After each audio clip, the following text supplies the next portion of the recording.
तव कथामृतं तप्तजीवनं कविभिडीरितं कल्मषापहं श्रवणमंगलं श्रीमदाततं भुवि गृह्णन्ति ये भूरिदा जनाः। শ্রী শ্রী রামকৃষ্ণ কথামৃত। শ্রী রামকৃষ্ণের সিঁদুরিয়াপটি ব্রাহ্ম সমাজে কমলকুটিরে ও শ্রীযুক্ত জয়গোপাল সেনের বাড়িতে আগমন। প্রথম পরিচ্ছেদ। 1883, 26শে নভেম্বর। কার্তিক মাসের কৃষ্ণা একাদশী, 26শে নভেম্বর 1883 খ্রিস্টাব্দ, সোমবার। শ্রীযুক্ত মণিলাল মল্লিকের বাটিতে সিঁদুরিয়াপটি ব্রাহ্ম সমাজের অধিবেশন হয়। বাড়িটি চিতপুর রোডের উপর, পূর্বধারে হ্যারিসন রোডের চৌমাথা, যেখানে বেদানা, পেস্তা, আপেল এবং অন্যান্য মেওয়ার দোকান, সেখান হইতে কয়েকখানি দোকান বাড়ির উত্তরে। সমাজের অধিবেশন রাজপথের পার্শ্ববর্তী দুতলার হলঘরে হয়। আজ সমাজের সাংবৎসরিক, তাই মণিলাল মহোৎসব করিয়াছেন। উপাসনাগৃহ আজ আনন্দপূর্ণ। বাহিরে ও ভিতরে হরিত বৃক্ষপল্লবে নানা পুষ্প ও পুষ্পমালায় সুশোভিত। গৃহমধ্যে ভক্তগণ আসন গ্রহণ করিয়া প্রতীক্ষা করিতেছেন কখন উপাসনা হইবে। গৃহমধ্যে সকলের স্থান হয় নাই। অনেকেই পশ্চিম দিকের ছাদে বিচরণ করিতেছেন বা যথাস্থানে স্থাপিত সুন্দর বিচিত্র কাষ্ঠাসনে উপবিষ্ট হইয়াছেন। মাঝে মাঝে গৃহস্বামী ও তাহার আত্মীয়গণ আসিয়া মিষ্ট সম্ভাষণে অভ্যাগত ভক্তবৃন্দকে আপ্যায়িত করিতেছেন। সন্ধ্যার পূর্ব হইতেই ব্রাহ্মভক্তগণ আসিতে আরম্ভ করিয়াছেন। তাহারা আজ একটি বিশেষ উৎসাহে উৎসাহান্বিত। আজ শ্রীরামকৃষ্ণ পরমহংসদেবের শুভাগমন হইবে। ব্রাহ্ম সমাজের নেতৃগণ কেশব, বিজয়, শিবনাথ প্রভৃতি ভক্তগণকে পরমহংসদেব বড় ভালোবাসেন, তাই তিনি ব্রাহ্মভক্তদের এত প্রিয়। তিনি হরিপ্রেমে মাতোয়ারা। তাহার প্রেম, তাহার জ্বলন্ত বিশ্বাস, তাহার বালকের ন্যায় ঈশ্বরের সঙ্গে কথোপকথন, ভগবানের জন্য ব্যাকুল হইয়া ক্রন্দন, তাহার মাতৃজ্ঞানে স্ত্রী জাতির পূজা, তাহার বিষয় কথা বর্জন ও তৈলধারা তুল্য নিরবচ্ছিন্ন ঈশ্বর কথা প্রসঙ্গ, তাহার সর্বধর্ম সমন্বয় ও অপর ধর্মে বিদ্বেষ ভাবলেশ শূন্যতা, তাহার ঈশ্বর ভক্তের জন্য রোদন, এই সকল ব্যাপার ব্রাহ্মভক্তদের চিত্তাকর্ষণ করিয়াছে। তাই আজ অনেকে বহু দূর হইতে তাহার দর্শন লাভার্থে আসিয়াছেন। উপাসনার পূর্বে শ্রীরামকৃষ্ণ শ্রীযুক্ত বিজয়কৃষ্ণ গোস্বামী ও অন্যান্য ব্রাহ্মভক্তদের সহিত সহাস্য বদনে আলাপ করিতেছেন। সমাজগৃহে আলো জ্বালা হইল। অনতি বিলম্বে উপাসনা আরম্ভ হইবে। পরমহংসদেব বলিতেছেন, হ্যাঁ গা, শিবনাথ আসবে না? একজন ব্রাহ্মভক্ত বলিতেছেন, না, আজ তাঁর অনেক কাজ আছে, আসতে পারবেন না। পরমহংসদেব বলিলেন, শিবনাথকে দেখলে আমার আনন্দ হয়, যেন ভক্তিরসে ডুবে আছে। আর যাকে অনেকে গণে মানে, তাতে নিশ্চয়ই ঈশ্বরের কিছু শক্তি আছে। তবে শিবনাথের একটা ভারী দোষ আছে, কথার ঠিক নাই। আমাকে বলেছিল যে একবার ওখানে, অর্থাৎ দক্ষিণেশ্বরের কালীবাড়িতে যাবে, কিন্তু যাই নাই, আর কোনো খবরও পাঠায় নাই। ওটা ভালো নয়। এই রকম আছে যে সত্য কথাই কলির তপস্যা। সত্যকে আঁট করে ধরে থাকলে তবে ভগবান লাভ হয়।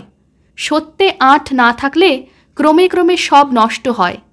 আমি এই ভেবে যদিও কখনো বলে ফেলি যে বাহ্যে যাব, যদি বাহ্যে নাও পাই তবুও একবার গাড়ুটা সঙ্গে করে ঝাউতলার দিকে যায়। ভয় এই পাছে সত্যের আঁট যায়। আমার এই অবস্থার পর মাকে ফুল হাতে করে বলেছিলাম, মা, এই নাও তোমার জ্ঞান, এই নাও তোমার অজ্ঞান, আমায় শুদ্ধা ভক্তি দাও মা। এই নাও তোমার সূচি, এই নাও তোমার অসুচি, আমায় শুদ্ধা ভক্তি দাও। এই নাও তোমার ভালো, এই নাও তোমার মন্দ, আমায় শুদ্ধা ভক্তি দাও। এই নাও তোমার পুণ্য, এই নাও তোমার পাপ, আমায় শুদ্ধা ভক্তি দাও। যখন এই সব বলেছিলুম তখন এ কথা বলতে পারি নাই, মা, এই নাও তোমার সত্য, এই নাও তোমার অসত্য। সব মাকে দিতে পারলুম, কিন্তু সত্য মাকে দিতে পারলুম না। ব্রাহ্ম সমাজের পদ্ধতি অনুসারে উপাসনা আরম্ভ হইল। বেদির উপর আচার্য, সম্মুখে সেজ। উদ্বোধনের পর আচার্য পরব্রহ্মের উদ্দেশ্যে বেদোক্ত মহামন্ত্র উচ্চারণ করিতে লাগিলেন। ব্রাহ্মভক্তগণ সমস্বরে সেই পুরাতন আর্য ঋষির শ্রীমুখ নিঃসৃত তাহাদের সেই পবিত্র রসনার দ্বারা উচ্চারিত নামগান করিতে লাগিলেন।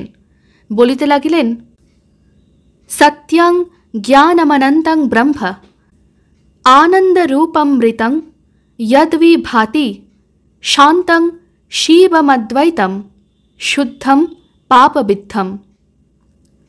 প্রণব সংযুক্ত এই ধ্বনি ভক্তদের হৃদয়াকাশে প্রতিধ্বনিত হইল।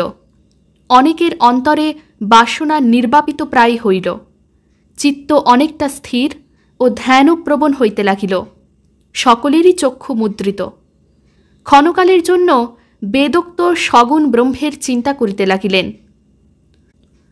পরমহংসদেব ভাবে নিমগ্ন, স্পন্দহীন, স্থির দৃষ্টি, অবাক চিত্রপুত্তলিকার ন্যায় বসিয়া আছেন। আত্মাপক্ষী কোথায় আনন্দে বিচরণ করিতেছেন, আর দেহটি মাত্র শূন্য মন্দিরে পড়িয়া রহিয়াছে। সমাধির অব্যবহিত পরেই চক্ষু মেলিয়া চারিদিকে চাহিতেছেন। দেখিলেন সভাস্থ সকলেই নিমীলিত নেত্র। তখন ব্রহ্ম ব্রহ্ম বলিয়া হঠাৎ দণ্ডায়মান হইলেন।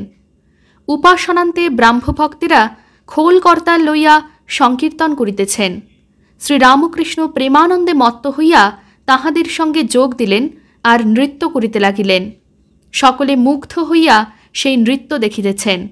বিজয় ও অন্যান্য ভক্তেরাও তাহাকে বেড়িয়া বেড়িয়া নাচিতেছেন।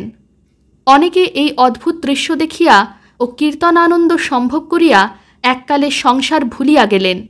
ক্ষণকালের জন্য হরিরস মদিরা পান করিয়া বিষয় আনন্দ একেবারে ভুলিয়া গেলেন। বিষয় সুখের রস তিক্ত বোধ হইতে লাগিল। কীর্তনান্তে সকলে আসন গ্রহণ করিলেন। ঠাকুর কি বলেন শুনিবার জন্য সকলে তাহাকে ঘেরিয়া বসিলেন। দ্বিতীয় পরিচ্ছেদ। সমবেত ব্রাহ্মভক্তগণকে সম্বোধন করিয়া তিনি বলিতেছেন, নির্লিপ্ত হয়ে সংসার করা কঠিন। প্রতাপ বলেছিল, মহাশয়, আমাদের জনক রাজার মত। জনক নির্লিপ্ত হয়ে সংসার করেছিলেন, আমরাও তাই করব। আমি বললুম, মনে করলেই কি জনক রাজা হওয়া যায়? জনক রাজা কত তপস্যা করে তবে জ্ঞান লাভ করেছিলেন।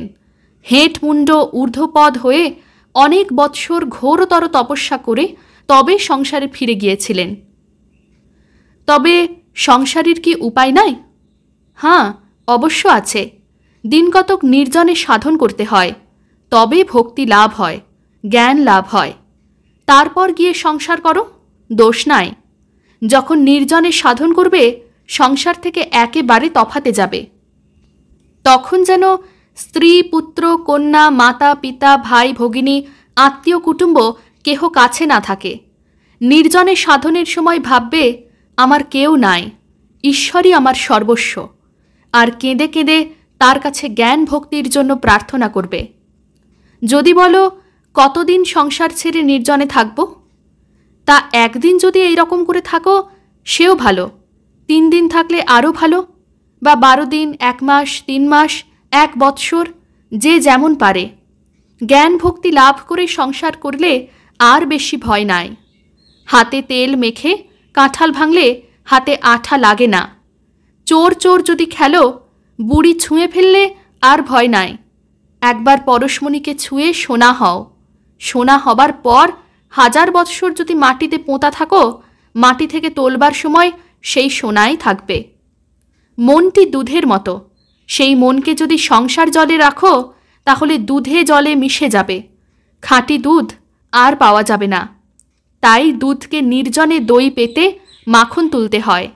যখন নির্জনে সাধন করে মনরূপ দুধ থেকে জ্ঞান ভক্তিরূপ মাখন তোলা হলো, তখন সেই মাখন অনায়াসে সংসার জলে রাখা যায়। সে মাখন কখনো সংসার জলের সঙ্গে মিশে যাবে না, সংসার জলের উপর নির্লিপ্ত হয়ে ভাসবে। ओं निरञ्जनं नित्यम् अनन्तरूपं भक्तानुकम्पाधृतविग्रहं वै ईशावतारं परमेशमेड्यं तं रामकृष्णं शिरसा नमामः. श्रीरामकृष्ण अर्पणमस्तु.